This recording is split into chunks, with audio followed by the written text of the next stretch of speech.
эфире новости, в студии Анастасия Кобызева. Здравствуйте. Вот главные темы. Более 30 бочек с нефтепродуктами выбросили на берег реки в Мирнинском районе. Якутяне продолжают голосовать по поправкам в Конституцию. В этом выпуске расскажем, как работают избирательные участки. Редкая птица была замечена в горном районе, что привлекло краснокнижного пернатого.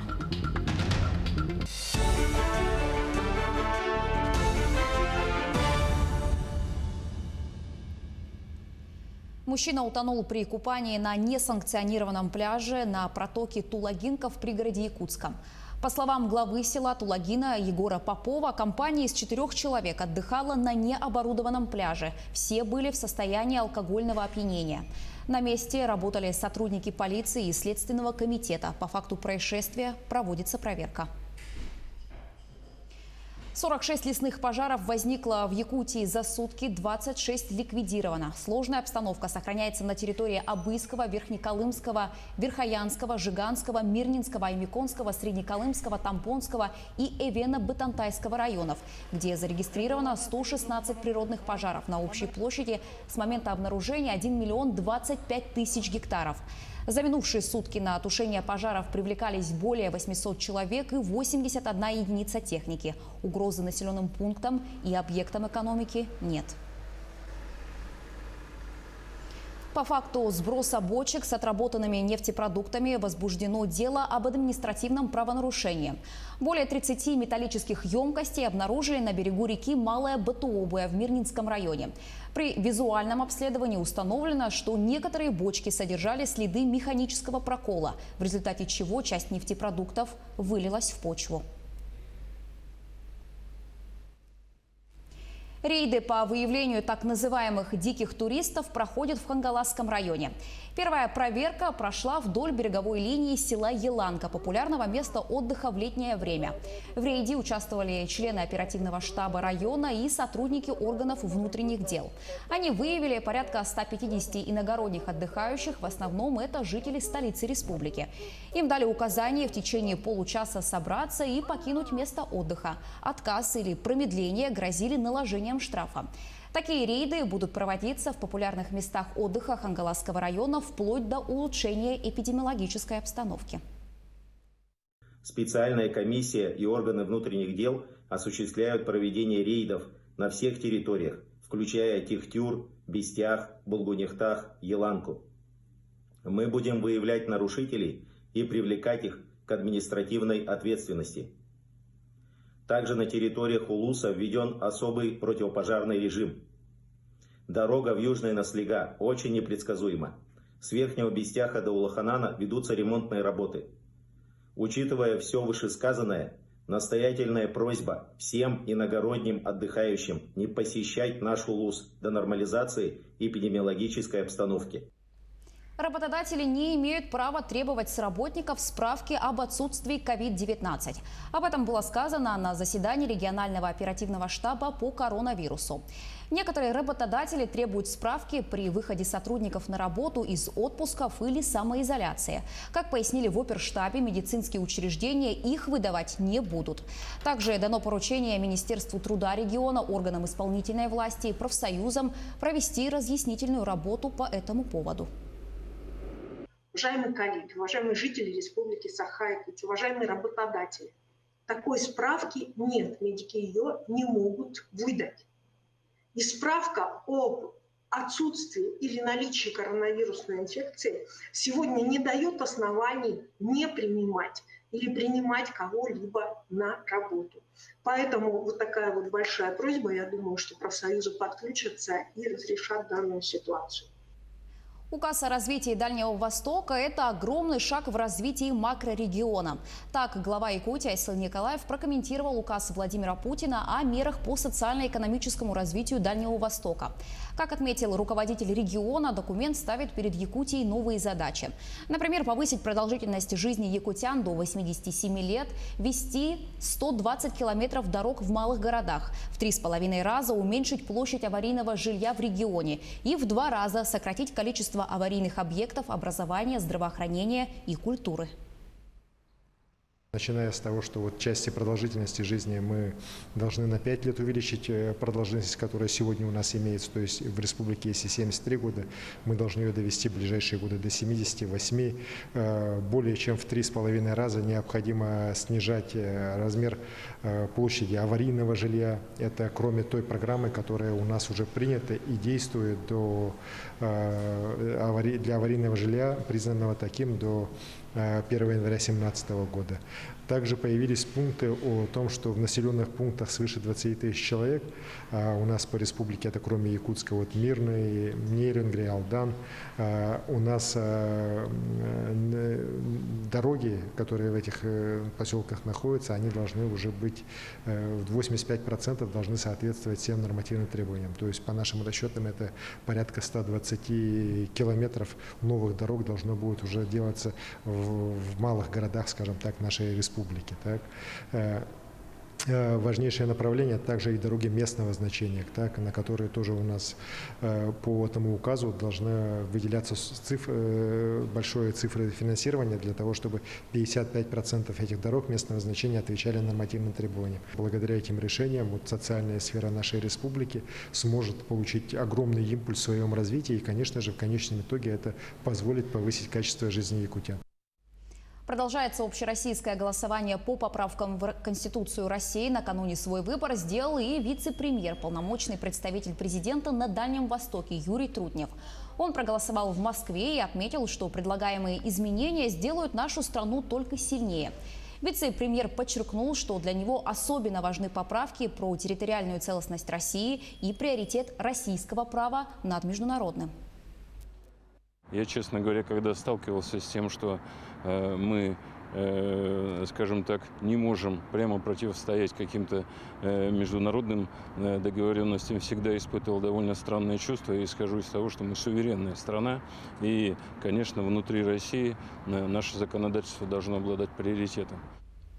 Жители Якутии шестой день продолжают голосовать по поправкам в основной закон страны. В регионе открыто порядка 800 участков. Наш корреспондент Дмитрий Тымыров накануне побывал на одном из участков в столице региона и узнал обо всех тонкостях работы членов участковых комиссий. Время без 15:20. У порога избирательного участка маленькая очередь. Люди после рабочего дня забежали досрочно проголосовать за поправки в Конституции Российской Федерации. Они отмечают, хорошо, что эти выборы растянули на несколько дней. Лично с моей точки зрения это удобно. Почему скажу? Я сам недавно только что приехал с вахты, и бывают моменты, то есть, допустим, когда находишься, либо особенно относится к нашим северным районам, либо в тайге ты находишься, на вахте, либо ты в пути еще находишься. И вот то, что увеличили этот срок, допустим, со своей стороны, я считаю, что это удобнее, чем это один день. И уже в 20 часов все избирательные участки закрываются. Но те, кто работает здесь, не спешат покидать свое рабочее место. У них как раз начинается вся их работа. Наступило время 20:00. На сегодня процедура голосования завершена. И мы переходим к следующей процедуре. Это переноса бюллетеней проголосовавших сегодня избирателей, переноса бюллетеней из переносного ящика в сейф-пакет. Вся эта процедура делается под строгим наблюдением работников правоохранительных органов, а также общественного наблюдателя и под прицелом видеокамер, которые установлены в участке. Значит, не нарушая тайну голосования,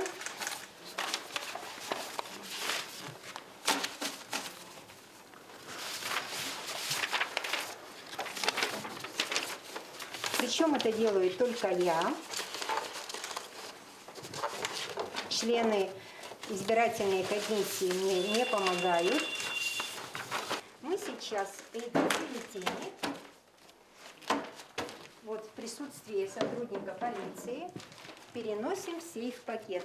Далее этот пакет запечатывается и переносится в шкафчик. На сегодня, как нам сообщили, в этом шкафчике хранятся все сейф-пакеты, начиная с первого дня голосования. И именно пакеты только этого избирательного участка. И здесь также находятся сейф-пакеты, отдельные пакеты, которые мы перенесли из переносного ящика после голосования вне помещения. Укладываем сейф-пакеты вот сюда. Далее всю процедуру завершает непосредственно запечатывание самого шкафчика, где все это будет храниться до следующего дня. Утром шкафчик распечатывают также под строгим наблюдением вышеупомянутых лиц. Только за прошедшие сутки на этом участке проголосовало 140 горожан, а с начала дня голосования 509 человек. Несмотря на пандемию, у нас население очень активное. На сегодня наш участок находится в центре города Якутска, да, вот на площади Орджоникидзе. Наши избиратели очень активные. За эти дни мы отмечаем, что они позитивно настроены, хорошее настроение у всех. Да, вот мы это наблюдаем, члены участковой избирательной комиссии. Приветливые, разговаривают очень хорошо. И можем сказать, что на сегодня из числа избирателей мы уже охватили 25 избирателей процентов. То есть 25% избирателей у нас уже проголосовали. По своему участку? Да, по нашему участку. Напомним, сегодня последний день досрочного голосования. И уже завтра, 1 июля, пройдет всероссийское голосование по вопросу одобрения поправок в Конституции Российской Федерации. Поэтому те, кто еще не успели отдать свой голос, просим не тянуть с походом на свой участковый избирательный пункт. Ведь осталось совсем немного. Дмитрий Тымыров, Григорий Николаев, Якутск. Конные скачки на призы главы Якутии Айсена Николаева состоятся 4 июля. Соревнования пройдут на стадионе Арктического государственного агротехнологического университета при пустых трибунах. В этом году призовой фонд скачек был увеличен и составил 5 миллионов рублей. Редкая птица была замечена в природном парке «Синяя». Специалисту горной инспекции государственного экологического надзора Садане Кривошапкиной удалось запечатлеть сокола-сапсана на видео. По ее словам, вероятнее всего, краснокнижных пернатых привлекают обнаженные скалы природного парка и много корма, состоящего из птиц среднего размера. К слову, за все время наблюдений сапсаны считались редкой птицей. После окончания Второй мировой войны их и без того небольшая численность стала заметно сокращаться. Сапсан включен в Красную книгу России как малочисленный вид. В стране прошел всероссийский студенческий выпускной. Тысячи молодых специалистов попрощались с альма-матер. Но, как и многие мероприятия в этом году, торжества впервые перенесли в онлайн. Несколько часов в прямом эфире шла перекличка вузов всей страны. Вчерашние студенты поздравляли друг друга, посмотрели концерт с любимыми исполнителями, а также получили неожиданный сюрприз. Подробности у Максима Кардозо.